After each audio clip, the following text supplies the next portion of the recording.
awal sedikit.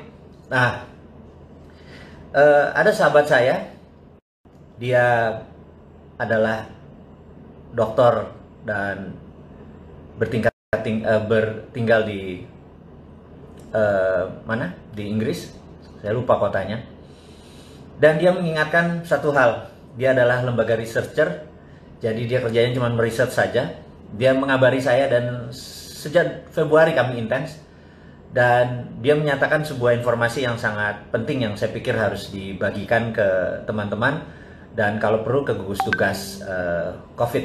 Jadi nomor satu adalah COVID akan ada selamanya sampai akhir zaman. Itu kira-kira informasi yang akan dimulai dengan pernyataan hari ini. Jadi COVID akan ada sampai akhir zaman karena yang namanya virus ini sejak dulu juga sudah ada, gitu ya. Nah, beberapa mungkin sepakat bahwa COVID yang kali ini adalah di-enrich atau diperkaya.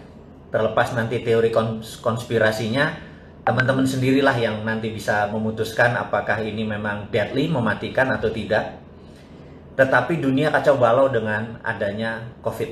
Nah, dia mengingatkan bahwa cara yang terbaik saat ini, dan tolong diingatkan dengan ke pemerintah Indonesia, makanya dengan IG Live hari ini saya juga menyempatkan untuk menghimbau dan mengajari mungkin, karena ini saya diajari juga dari dia untuk bagaimana menyelesaikan COVID supaya kita dalam posisi menang. Damai itu sebenarnya kata yang saya tidak suka. Karena kita berdamai, sementara makhluk itu yang namanya COVID, dia nggak berdamai. Jadi kitanya berdamai, kitanya kasih bendera putih, dia tetap nyerang kita. Dan ini membuat kita menjadi tidak aware gitu ya. Nah, saya tidak ingin ini terjadi berlama-lama. Saya ingin memanfaatkan kesempatan hari ini untuk menyelesaikan COVID once for all. COVID adalah corona disease, virus. Jadi perilaku virus itu di setiap daerah harus di research. Jadi tidak bisa kita mendapat data dari koran atau dari media atau dari informasi asing bahwa oh di Cina kayak gini, di Amerika kayak gini. Karena banyak sekali menyatakan bahwa oh Amerika nggak bisa mengendal COVID, Cina nggak bisa mengendal, atau Wuhan lockdown sekarang 11 juta di lockdown versi baru sekarang dengan di retest. China, Singapura kena second wave dan lain sebagainya. Nah, yang harus kita lakukan adalah menurut teman saya seorang dokter dari Malaysia ini yang bertempat tinggal di Inggris yang khusus mempelajari tentang virus, dia menyatakan adalah tolong diingatkan kepada gugus tugas corona di Indonesia bahwa postmortem atau mereka yang meninggal karena COVID dianalisa. Kemudian yang antemortem yang kena COVID yang bisa sembuh dan bisa meninggal dipetakan sehingga dibuat korelasinya, ditemukan deltanya sehingga kita bisa tahu yang postmortem itu kebanyakan virus tadi mengaktifkan apanya sehingga dia meninggal, gitu ya. Jadi dianggap bahwa virus ini tidak mematikan dulu. Yang mematikan adalah dia mematikan unsur yang memang udah ada bawaan, misalnya dia ada asma, misalnya ya, atau ada panu gitu misalnya. Kata begitu ada panu, tingkat kematiannya lebih dari 90%. Ini contoh aja. Nah, setelah kita melakukan korelasi antara postmortem dan antemortem, di sini pasti ketemu korelasi baru, delta baru, dan ini hanya berlaku di Indonesia. Jadi nggak peduli sama korelasi sama Singapura, korelasi dengan Cina yang saat ini dibanggakan oleh pejabat Indonesia itu apa-apa Cina gitu. Jadi di Cina nggak apa-apa kok, selalu gitu ngomongnya gitu ya. Bangga banget sama Cina, gue bingung tuh ngelola negara tapi bangganya negara Cina gitu ya. Bangga tuh sama bangsa sendiri gitu. Ini yang saya mau mengungkapkan kekesalan saya. Jadi kita harus punya korelasi sendiri, mempunyai delta sendiri, persamaan sendiri antara postmortem dan antemortem dari coronavirus. Dengan demikian kita tahu bahwa oh karena panu, begitu karena panu tingkat kematiannya tinggi. Ini contoh ya. Oke. Jadi apa yang harus kita lakukan setelah itu? Setelah kita lakukan, yang mempunyai PANU, katakanlah ada 1% di Indonesia penduduknya, langsung di-seal. Anggap dia nggak bisa berenang. Jadi kita andaikan ya, mereka yang tidak bisa berenang tadi, jangan digabungkan sama yang bisa berenang. Karena yang bisa berenang ini kena COVID nggak apa-apa dia.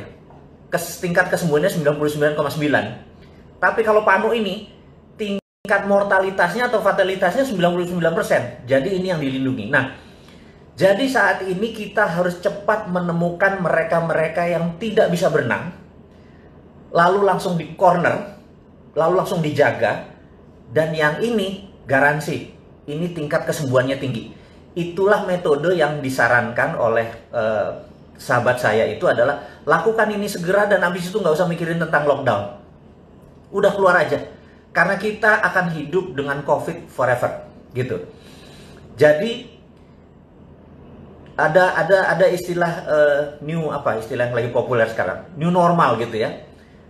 New normal tuh kalau ditanya apa sih new normal, Anda pasti bingung new normal tuh apa aja. Itu adalah istilah orang pinter yang keminter yang membuat saya kadang-kadang apa sih new normal itu gitu ya. Tapi lama-lama saya pikir juga, waktu sahabat saya bilang enggak, new normal itu cuma satu katanya. Ke depan itu yang namanya cleanliness sama higienis, itulah new normal. Jadi oke.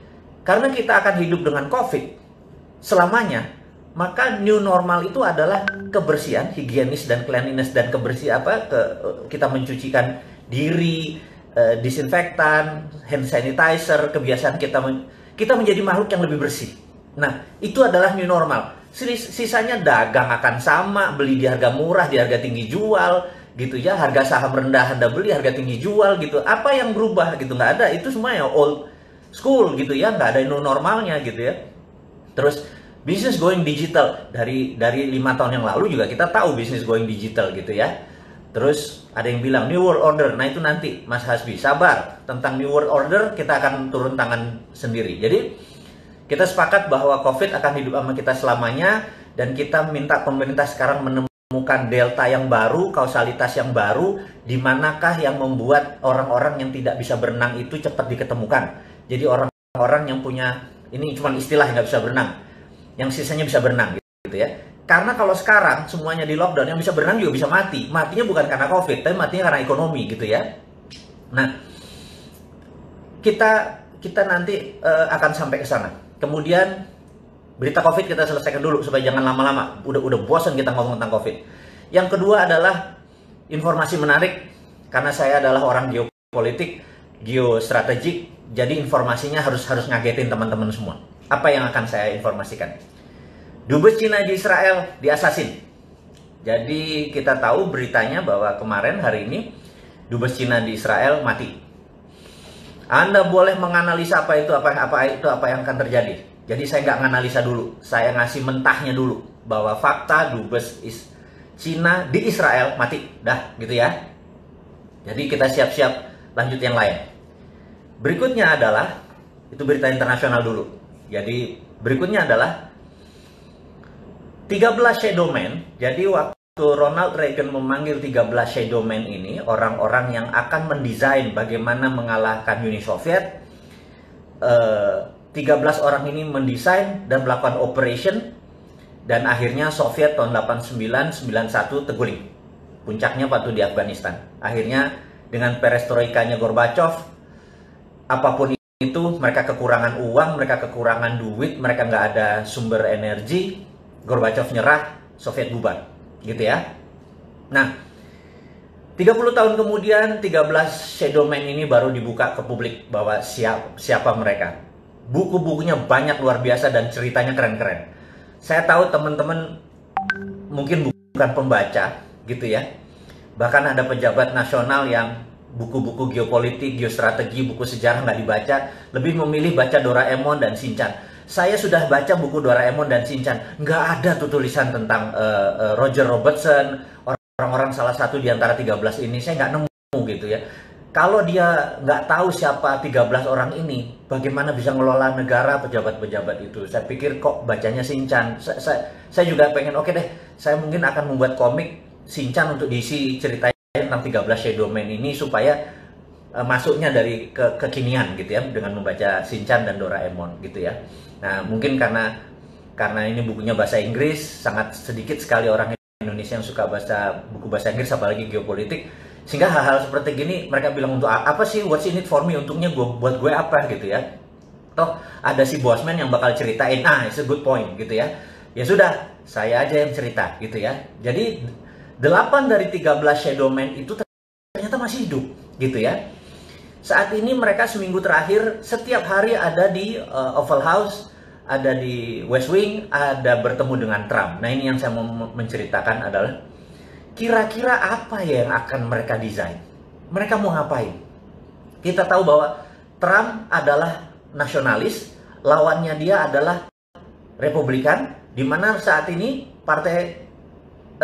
lawannya adalah Demokrat, dia adalah Republikan. Partai Demokrat saat ini mepet dengan globalis, atau terbalik.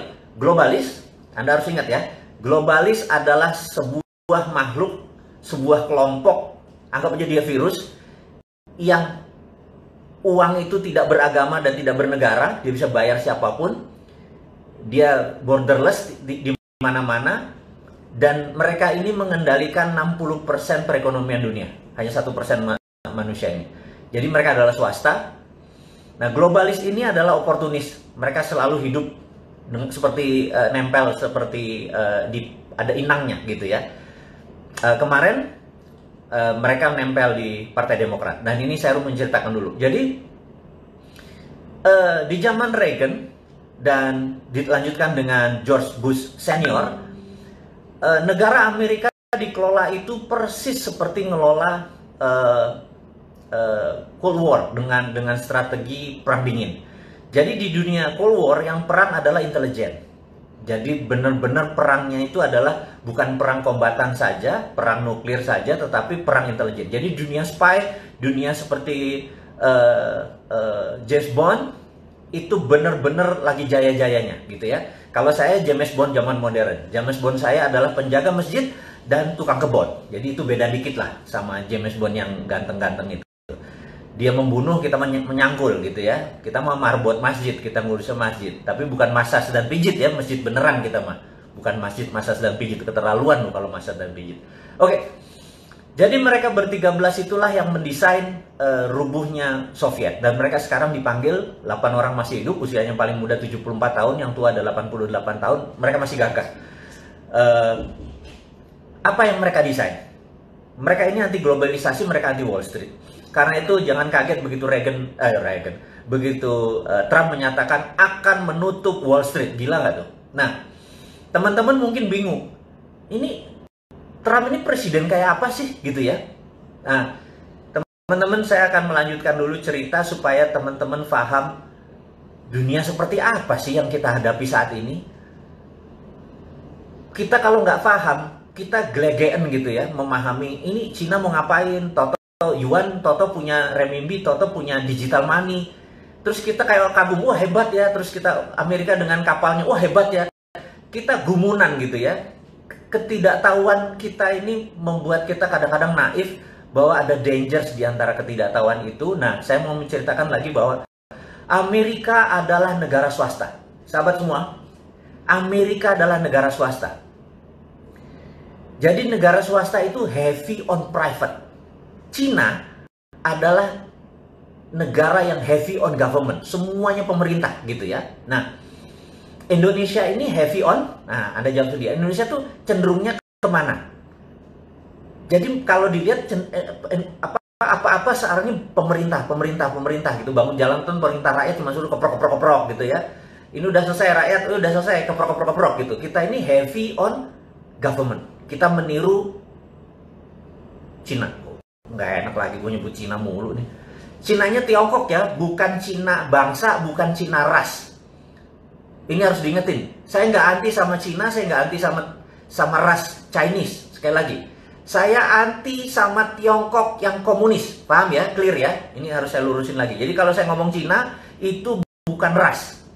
Kalau Anda turunan Chinese, udah 3 generasi di Indonesia, paspor Anda hijau, Garuda Pancasila di depannya, Anda saudara saya, selesai, dah, gitu ya. Tapi kalau miring Cina itu, bahkan kadang-kadang bukan orang Cina yang miring ke saudara saya yang Cina, malah suku-suku tertentu di sini yang oportunis, yang mepet-mepet ke Tiongkok itu yang oportunis. Ini gue lagi emosi kalau kayak gitu, bisa batal puasa gue nih. Oke, kita atur nafas sebentar, istighfar. Kita lanjutin lagi. Amerika adalah negara swasta, gitu ya. Jadi mau tahu sejarah, kita tahu di tahun 1900 orang kaya Amerika yang namanya JP Morgan, terus dia masuk di dunia GE, dia membeli Thomas Alva Edison, dia dibikin GE bareng sama JP Morgan. Kemudian ada Rockefeller yang mempunyai Stanford, kemudian ada John Paul Getty, kemudian ada Vanderbilt yang rajanya kereta api, kemudian siapa lagi? Ada Andrew Carnegie, Anda tahu Andrew Carnegie, one of the richest man in the world saat ini. Nggak ada apa-apanya yang namanya si Bill Gates atau Warren Buffett, karena kalau kekayaannya dihitung pakai zaman sekarang 5 kali kekayaannya Warren Buffett saat ini gitu ya. Nah, saya cerita sedikit tentang pertemuan saya dengan Bill Gates. Jadi saya mau mengingatkan bahwa saya ini dreamer, saya ini pemimpi. Suatu hari Anda tahu bahwa saya di kantong saya selalu punya rumahnya Obama, rumahnya Trump, White House saya gunting, dan ternyata saya sekolah di sana gitu ya. Padahal Kamso ya, come from Deso ya. Terus saya mempunyai impian, yaitu saya gunting fotonya Bill Gates di dompet saya. Kalau ditanya sama orang-orang, ini kenapa ada foto Bill Gates di tempat kamu? Saya bilang, saya itu niat ingin makan malam dengan orang paling kaya di dunia. Gitu, waktu itu Bill Gates. Dan itu udah tahunan yang lalu. Nah, suatu hari Bill Gates datang ke Indonesia. Ada sahabat saya, wartawan senior dari koran kenamaan Indonesia. Kemudian dia bilang, Mas, saya ada tiket, kamu makan malam sama Bill Gates. Waktu itu Bill Gates di zamannya Pak SBY, 2009 atau 10 saya lupa ya, kan datang ke Indonesia. Kita makan di Mulia tapi dengan 400 orang. Saya bilang, ini dream come true. Bayangin, setelah saya nempel gambar Bill Gates di dompet saya, karena saya liatin terus, saya bilang suatu hari saya makan malam sama dia, suatu hari saya makan malam sama dia gitu. Nah, alhamdulillah benar. Apa yang saya lakukan? Saya duduk di round table di Hotel Mulia, Bill Gates duduk jauh. Saya sambil di situ ya ada orang-orang terkenal lah, ada menteri, ada pejabat-pejabat teras zaman waktu itu. Nah, lagi kita makan, dalam hati saya bilang kayaknya nggak sah sih kalau saya makan malam atau kita makan malam tapi jaraknya jauh. Emang saya lihat dia, jadi saya cuma ngeliat dia pakai batik, saya ngeliat oh orangnya gini, orangnya santun tapi smart, tapi ya gitu deh. Saya cuma sambil membayangkan gitu ya. Nah, kemudian tapi saya bilang saya nggak puas nih kalau nggak ngobrol, ini nggak sah nih gitu ya. Nah, terus di tengah-tengah di tempat makan, boleh nggak kami tanya jawab? Terus mereka nanya sama si audiens, sama kita yang ber-300-an orang ini nanya, is there anyone yang di sini yang mau bertanya pada Mr. Gates? Apa yang terjadi?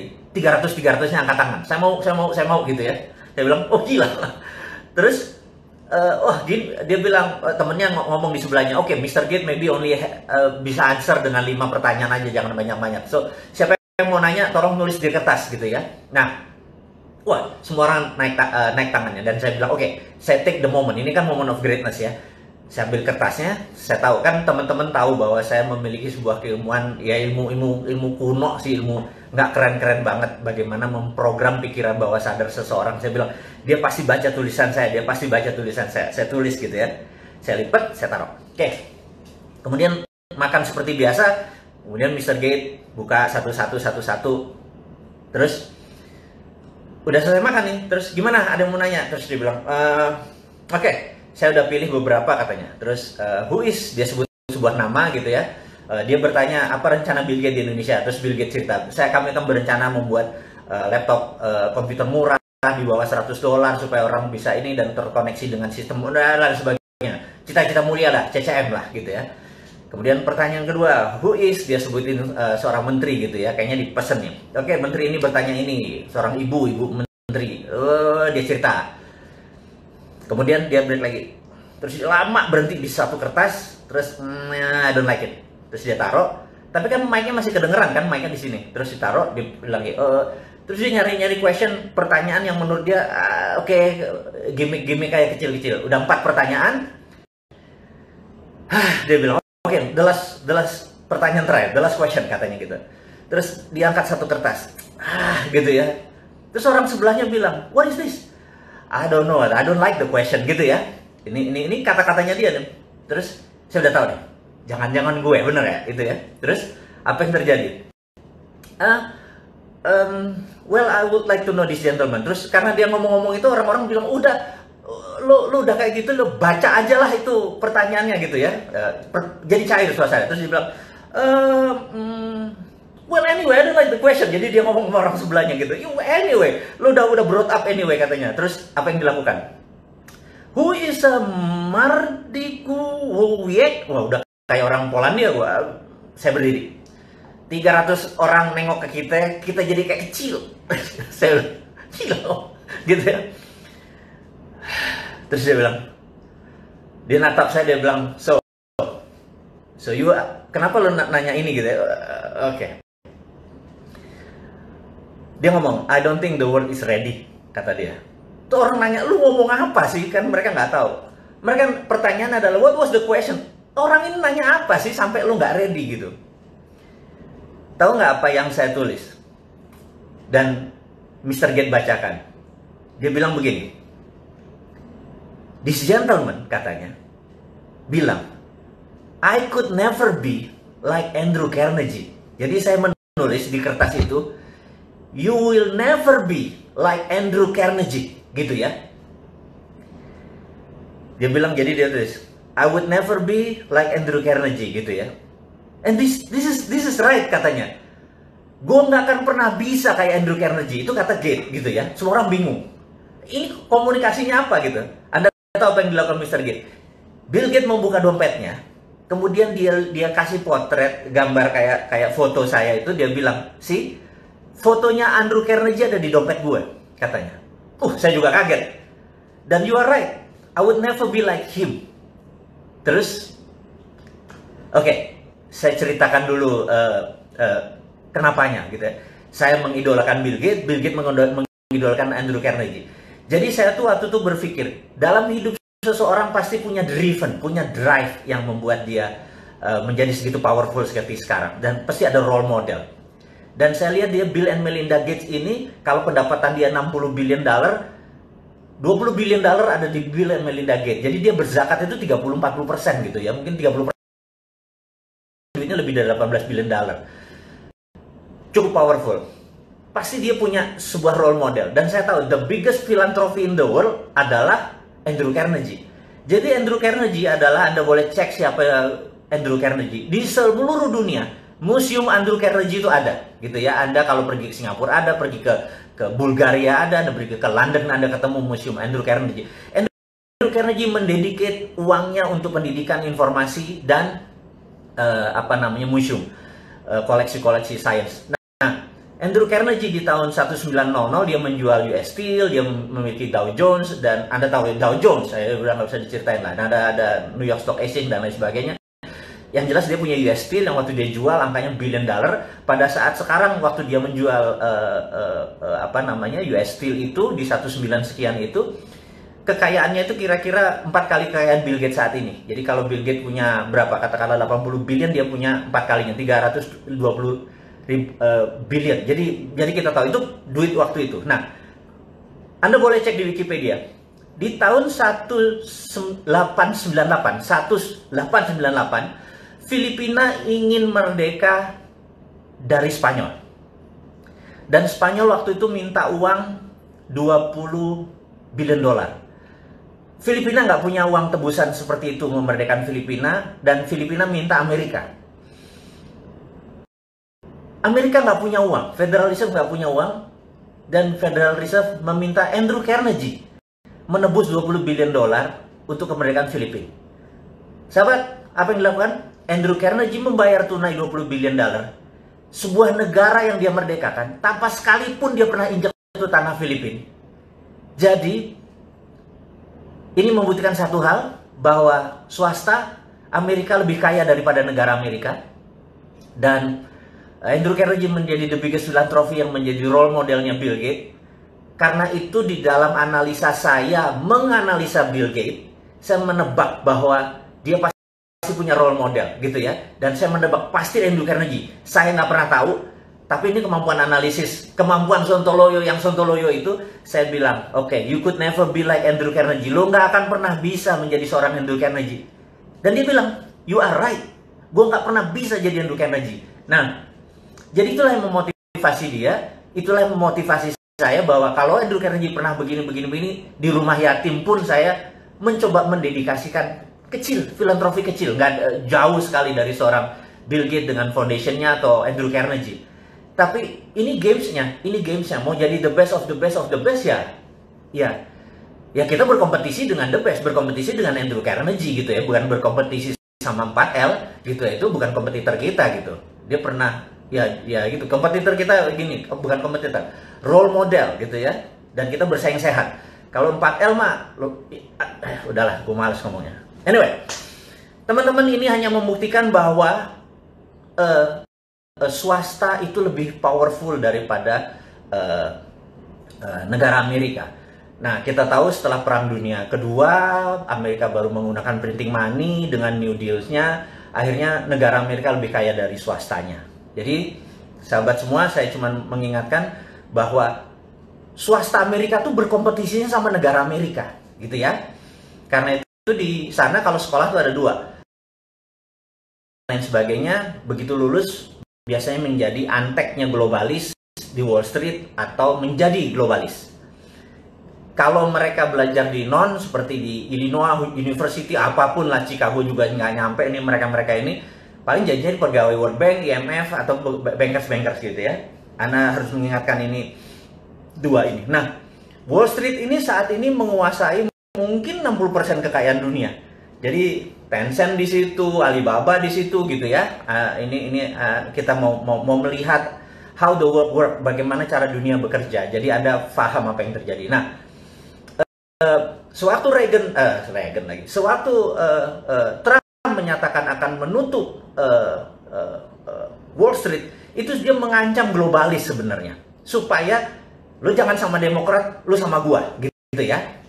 Nah, kita itu skenarionya. Nah, kita balik ke China saat ini. Akankah terjadi perang di Laut Cina Selatan? Gitu. Resikonya adalah pantai timurnya Cina rata, tentara Amerika habis, gitu ya. Menurut saya, Xi Jinping adalah pedagang, Trump adalah pedagang. Menurut saya tidak perang. Ingat, walaupun tidak perang, Indonesia harus ambil posisi. Saya tadi kemarin saya pernah bilang, ada tanya 4L apa gitu ya. Ya habis pundak, lutut, apa 4L-nya? Ya lanjutin gitu ya. Oke. Jadi saya menyatakan bahwa Indonesia saat ini tidak ngambil posisi, dan itu salah. Harusnya Indonesia ngambil posisi bela Cina, bela Amerika. Itu bedanya. Jadi jangan stand alone gitu ya. Kita harus ngambil dua-duanya. Jadi ngambil Amerika, ngambil Cina dengan choking point. Saya ulangi lagi. Choking point adalah Selat Malaka yang paling sempit, di mana waktu dulu Sriwijaya, Hang Tuah, Hang Nadim segala macam menguasai selat ini, Indonesia berjaya secara maritim. Hampir 600 tahun kita berjaya secara maritim. Nah, choking point saat ini lost control. Kata kita tidak mengontrol choking point. Kalau saya jadi pemerintah Indonesia saat ini, choking point-nya diminta Cina sama diminta Amerika, jawabannya adalah yes, saya kasih ke Amerika. Kalau Amerika memberikan saya 5 tahun pinjaman IMF tanpa bunga, saya minta list yang nggak mungkin Amerika tentuin. Sama Cina juga sama. Yes, saya akan kasih Cina, tapi Cina harus utang di Indonesia dan kewajiban di Indonesia semuanya dinolin lagi dan lain sebagainya. Kasih semua sebuah penawaran yang mereka nggak mungkin bisa penuhi, tetapi di situ terlihat bahwa kita punya standpoint. Jadi Amerika dan Cina lihat kita punya standpoint. Gue di belakang lo kalau, gue di belakang lo kalau gitu ya. Tapi kalau sekarang kita menarik diri, begitu Amerika sama Cina terjadi consolidate, berdamai, apa yang terjadi? Partai Demokrat bingung, dan globalis nempel ke Trump. Sekali lagi, ini dunia selalu kayak gitu, globalis nempel ke Trump. Begitu globalis nempel ke Trump, Cina bermain dengan Cina, mereka nengok ke Indonesia. Lo goceng, lo nggak fair. Lo sekarang mau ambil untungnya doang. Jadi waktu Amerika menjanjikan mau buat pabrik di Indonesia cuma 34, itu dia tidak dari pemerintah Amerika, itu dari globalisnya. Sabar, kita harus paham sekali ya. Anda harus tahu kapan Trump ngomong. Jadi Anda harus tahu, negara Amerika itu tidak pernah berubah misi dan visinya. Ingin menjadi polisi dunia dan caranya mereka berbeda. Republik suka perang, Demokrat pakai economic trap. Ini pakai military trap. Ujung-ujungnya sama, bajingan juga itu, gitu ya. Nah, Cina state mission country-nya nggak pernah berubah, gitu ya. Mau presidennya Xi Jinping, mau dulu Li Peng, mau dulu Deng Xiaoping, sama, gitu ya. Nah, saya mau ingatkan, ini key point yang sahabat semua saya mau buka saat ini. Reagan dengan Deng Xiaoping pernah berjabat tangan. Ingat nih ya, saya ulangi lagi. Deng Xiaoping dan Reagan pernah jabat tangan yang menyatakan 40 tahun lagi Cina harus menjadi negara demokrasi, dan itu disetujui oleh Deng Xiaoping. Dengan demikian, tahun itu harusnya tahun 2020 ini Cina harus menjadi negara demokrasi. Demokrasi itu bukan berarti kayak Indonesia sekarang populer vote, bukan. Tapi pemilihan kepala daerahnya sudah pemilihan langsung, tapi pemilihan partai komunis Cinanya tetap. Cina adalah single party country. Cina adalah negara dengan satu partai.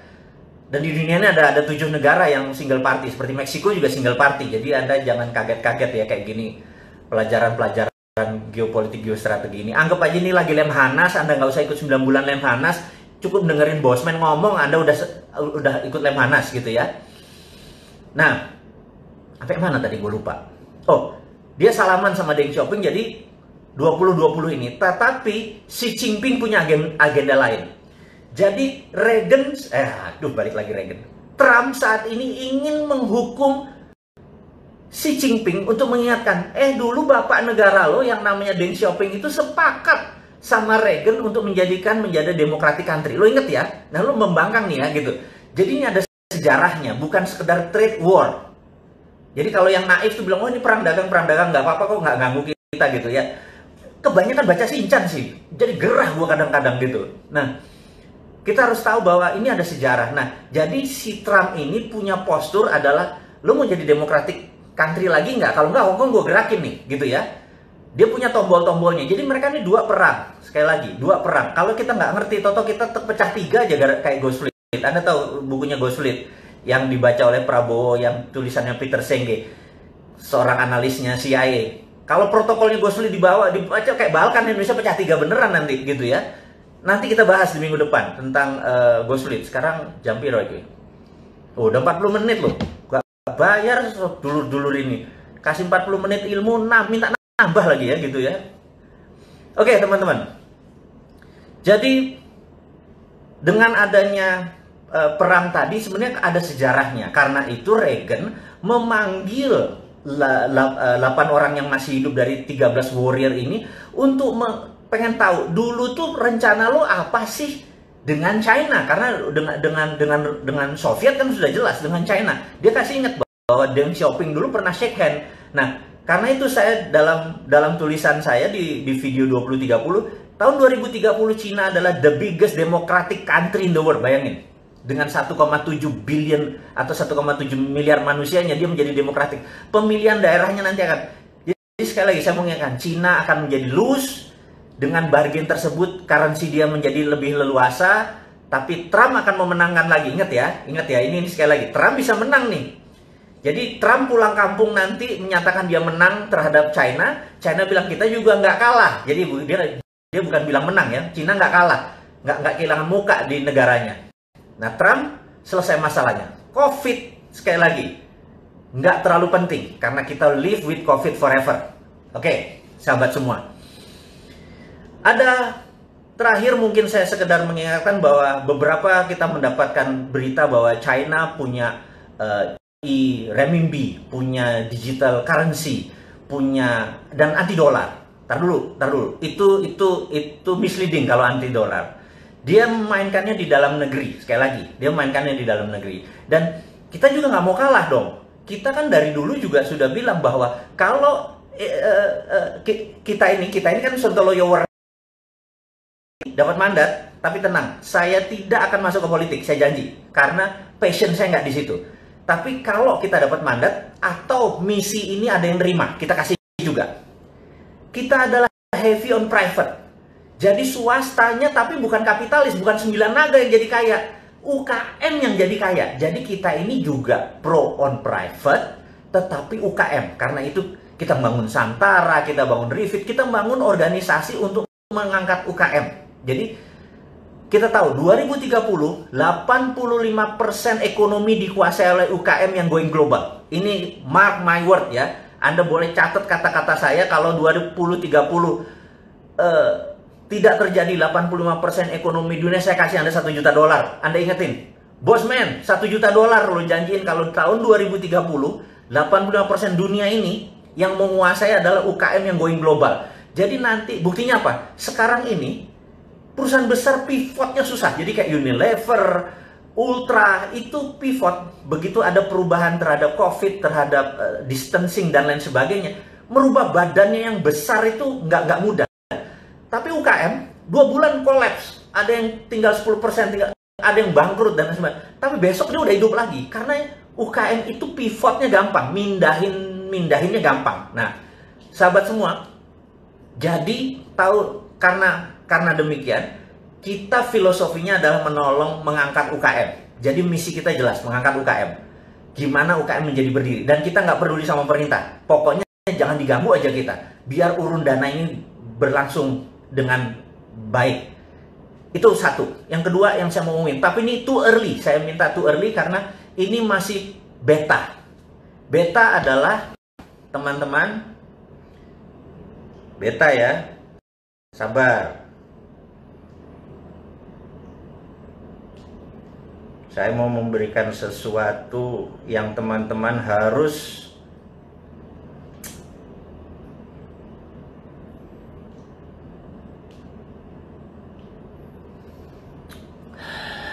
kebalik ya. Kalau kebalik nanti kita akan kasih. Oh, kebacanya kebalik ya. Oke. Tanggal 20 bulan Mei 2020 jam 20 saya atau kita bersama-sama sahabat semua akan meluncurkan yang namanya Dinaran. Dinaran adalah cara pembayaran rupiah Anda. Setiap Anda masukkan rupiah, ada emas senilai rupiah Anda. Jadi kalau masuk naik, rupiahnya naik. Dan setiap Anda belanjakan pakai ATM tadi, dimanapun, turun 1 juta, ya gramasinya ikut turun. Jadi untuk pertama kali dalam sejarah dunia, rupiah Anda punya underlying emas. Dan inilah menjadi terobosan, ini sudah ada persetujuan dari semuanya, sudah akan diluncurkan. Anda jangan bangga dengan renminbi, Anda jangan bangga dengan apapun, karena ini produk tanah air. Ini membuat emas Anda nggak ada rupiah Anda tidak ada inflasinya, gitu ya. Kita buka di dinaran.id, itu cuma landing page, belum bisa buat transaksi. Nanti transaksinya ada di apps. Tapi Anda sudah boleh lihat bahwa kita nggak ada matinya sebagai pengusaha, nggak ada matinya sebagai putra bangsa untuk mengangkat derajat bangsa ini. Kita nggak peduli sama pemerintah miring ke Cina, miring ke Amerika, kita nggak peduli. Yang kita pedulin adalah dia harusnya miring ke Indonesia, miring ke putra bangsa, nggak usah terpesona dengan asing-asing itu. Dan berani nggak dia, Dinaran ini, aplikasi kita ini, dipromosikan supaya mulai sekarang kita udah nggak terpikir tentang inflasi, bahkan nggak terpikir ada riba karena harus taruh bunga di deposito kan. Stop, gunakan itu semua, pakai jaminan underlying emas. Tapi ini bukan sekedar jual beli emas. ini adalah rupiah Anda masukin seperti halnya ATM. Anda punya duit 10 juta, masukin ke ATM, bener nggak? Nah, cuman kalau ATM kan nggak punya apa-apa. Sekarang Anda punya emas senilai menjamin tadi. Waktu Anda belanja 1 juta, ya emasnya turun. Anda diemin aja, harga emas naik, ikut naik. Itu bedanya. Dan sekali lagi, ini akan diluncurkan tanggal 20 Mei tahun 2020 ini, hari Selasa ini, jam 20.00. Kenapa? Karena 20 Mei adalah hari kebangkitan nasional. Dan itu juga merupakan di bulan suci Ramadan, di mana kita ini harus sudah masanya berdaulat. Jangan sekali lagi pernah bangga dengan negara lain, banggalah dengan karya putra bangsa sendiri. Saya minta sahabat untuk mempelajari, melihat landing page ini. Kita diskusi nanti setelah ini ya, bahwa kita bukan sekedar mengkritik, kita bukan sekedar menggurui, nggak ada niatan, tetapi kita mau gandengan tangan, kita mau bersama-sama untuk menjadi sukses. Teman-teman, mudah-mudahan Dinaran ini bisa menjadi salah satu kontribusi kita yang lain lagi tentang kita membantu UKM, membantu bottom of pyramid yang saat ini nggak ada yang ngurusin, menjadi punya personal sovereign wealth fund. Negara punya sovereign wealth fund, yaitu aset-aset kita yang namanya nikel, yang saat ini sama RUU undang-undang minerba akhirnya diangkut dengan rare earth-nya sekalian, dengan uraniumnya, dengan kobalnya, segala macam itu diangkut. Sementara harusnya itu kalau kita nih jadi terima mandat, stop semua pertambangan, dari penambangan itu jadiin SWF, sovereign wealth fund. Sama seperti yang rupiah tadi. Ya udahlah, daripada negara masih terlalu sibuk, yang pejabatnya masih memikirkan kantongnya dia, mungkin 7 turunan dia masih kurang cukup uangnya. Apa yang kita lakukan? Kita punya sendiri yang namanya sovereign wealth fund. Anda punya 2 juta taruh, Anda punya 1 juta taruh. Yang penting Anda sekarang tidak bergantung lagi pada bunga bank, tidak bergantung lagi pada sistem perbankan. Ini adalah banking from non-bank. Jadi ini adalah banking tapi dari non-banking. Jadi banking tapi bukan dari bank, gitu ya. Dari Dinaran. Ini breakthrough, ini mengagetkan banyak teman-teman di dunia OJK dan BI. Tapi ini adalah untuk kita semua, gitu. Ini adalah karya anak bangsa. Sahabat semua, akhirul kalam, saya tidak mau menahan Anda lama lagi karena sebentar lagi yang di Indonesia bagian tengah sudah akan buka puasa, yang di Indonesia bagian barat sudah siap-siap buka puasa. Selamat bergosip mengenai Dinaran. Saya sekedar mengingatkan bahwa bagi mereka yang ingin membeli buku dan lain sebagainya, lihat di IG, di Jual Vision 2030 ada di IG, Road to Billionaire ada di IG, dan Dinaran.id. Anda pelajari landing page-nya, bukan untuk transaksi, tapi tanggal 20 bulan Mei 2020 jam 20. Dan ini milik kita bersama, bukan milik saya, ini milik Anda.